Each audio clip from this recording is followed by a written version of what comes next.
Hi, this is Dennis with Second Chance Tackle, and well, we got a treat today. I was contacted last week by Captain Lou. He runs a charter boat service out of Montauk. That's out on Long Island. It's one of the best fishing areas in the neighborhood. And well, they're just always renowned for their striped bass performance in the surf. But well, they just run all kinds of good trips all year long. And Captain Lou has some reels for me, but he wants to get tuned up before he starts his season. And I think for the most part, they're all going to be the same reel. And we're going to talk about them. And we'll take a little bit of a look on each one of them, because as you go to do your service, one of the things you'd like to do is to identify any issues, maybe get a head start on ordering some parts before they come in. So the reels that he brought in for the most part are going to be the GS series. This is they're nice ball bearing reels. They run in size from the GS 25 up to the GS 555. This one happens to be the 35. And well, they were well ahead of their time when they were introduced in the 1980s. Well, we're going to go through these reels. We'll do some preliminary inspection. We'll talk a little about these reels. And if you like these types of videos, I want to encourage you to subscribe to my channel. And if you do subscribe to my channel, please use that notification button. That's going to let you know when I'm posting my videos, and you'll have a chance to decide whether you want to watch them or not. This series of reels are saltwater reels. They're used in trolling, mostly drop fishing, but well, the next ones that come in might be freshwater bass fishing reels, pond reels, vintage reels. I just got one the other night from a fellow who tells me it's the first reel that his dad bought him back in the 1950s, and could I tune that up? And those are the types of videos that I try to make for my channel. And well, if you're interested in those types of videos, please subscribe. This is an exciting reel.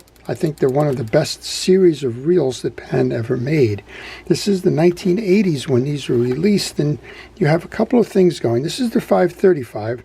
This has a higher gear ratio than the 525. This has a 6.1 or so gear ratio.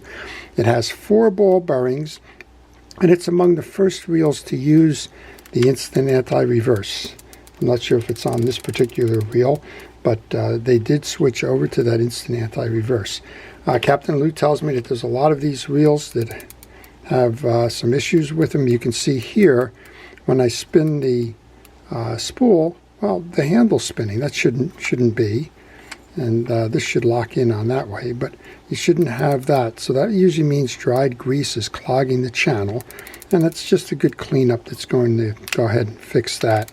But otherwise, you can see how free and easy these turn.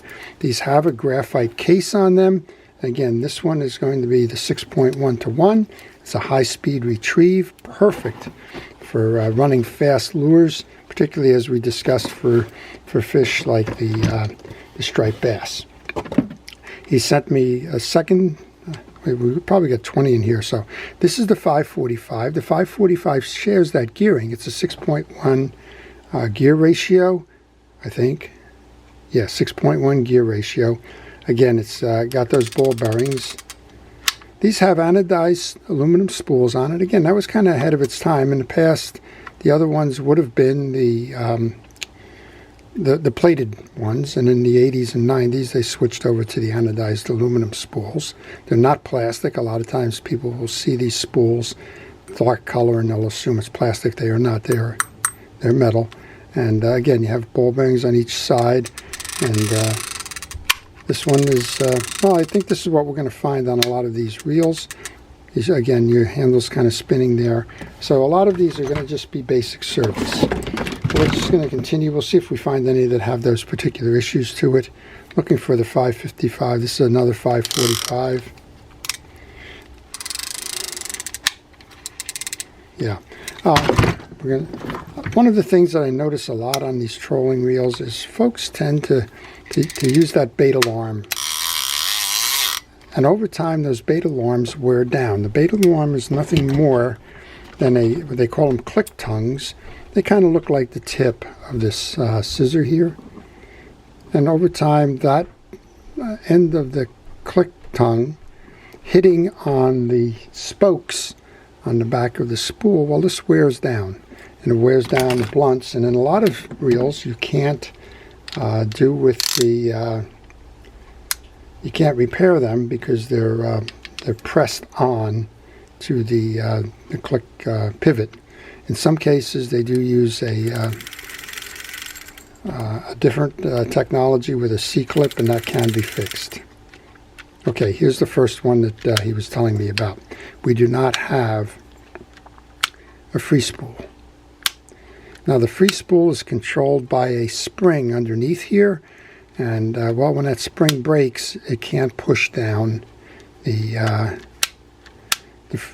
jack and the yoke to disengage the reel. So this one's always going to be running. So that's an example of why you want to go ahead and check every one of them that comes in. This is the one I was thinking about earlier. This is the 525. This is a little bit different than the other ones. This is a great little reel. If you wanted to compare this reel today, there probably would be the Penn Squall in a 15 maybe. It's got the narrow carriage. One of the things on this one is that the reel retrieve on this one is only 4.1, I think. Sometimes they show it.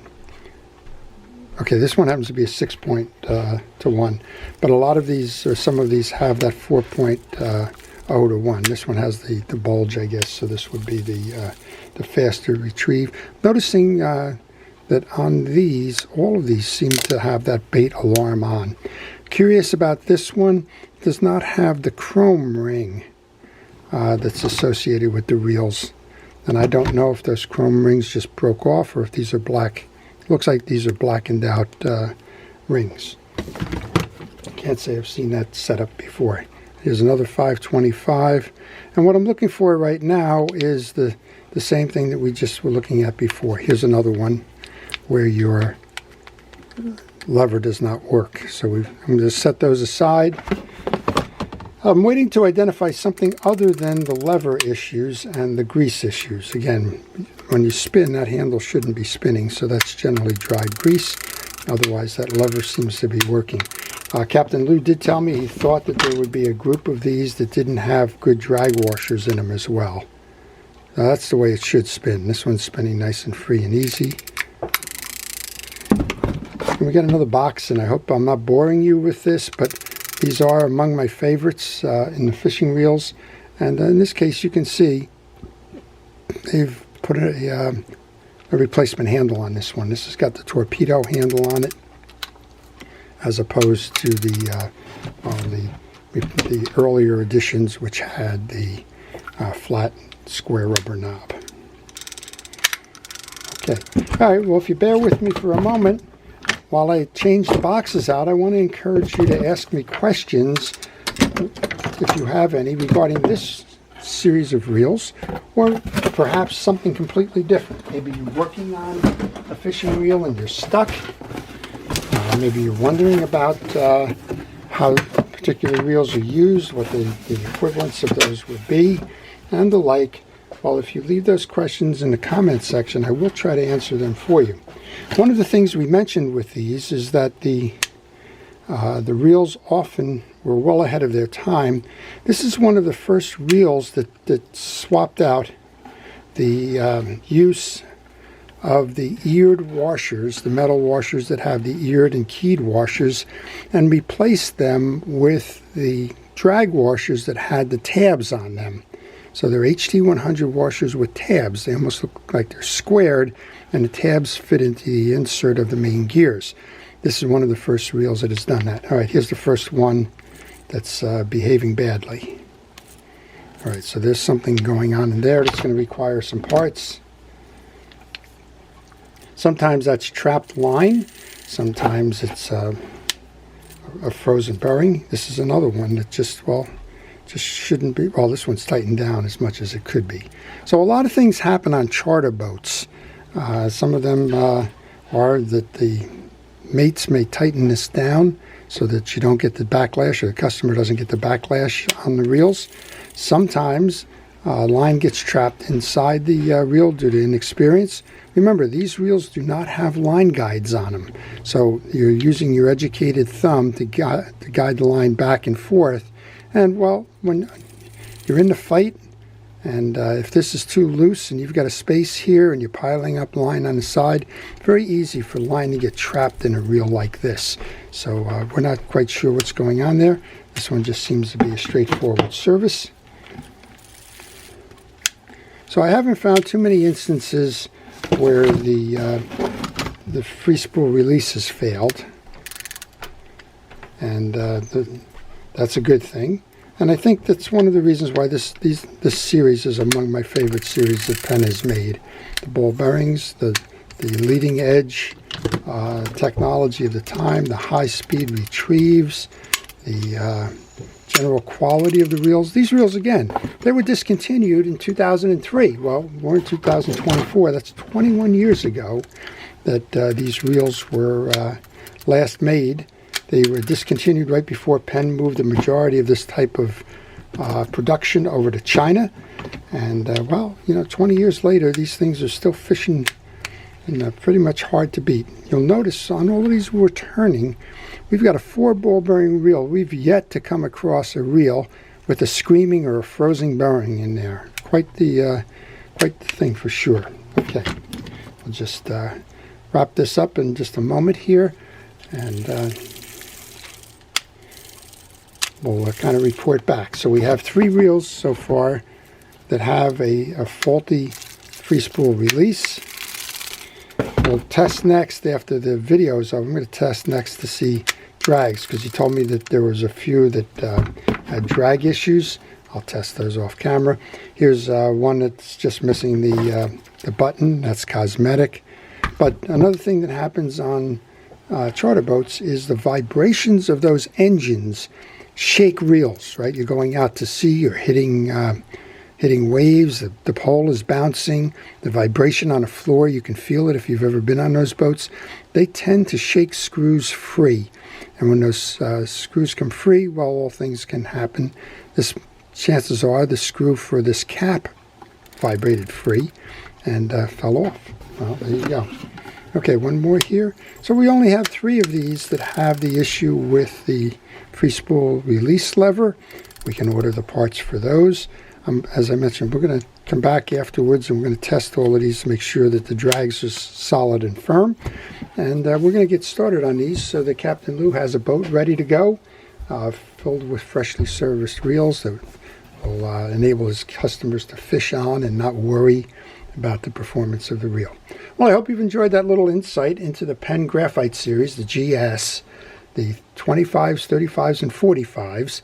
The only difference essentially, other than the formats, is the retrieve ratio and the line capacity on these. Inside, internally, they're pretty much the same reels, and they all had that leading edge anti-reverses clutches, and they all had the 4-ball bearings, and well, just the graphite cases, which kept them from deteriorating. The only issues you'll see on them is, well, it's chrome loss on plated parts, but you won't see the chrome loss on these because those are anodized spools.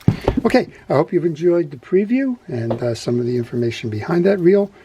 Before I leave, I want to thank our police, fire, rescue, everybody involved in keeping us safe, and their dedication to their career in public safety. To everyone, well, this is the time of year to service your reels, just like Captain Lou is doing. Get them ready before it's time to take the boat out and let the customers fish. This is Dennis with Second Chance Tackle. Have a great day.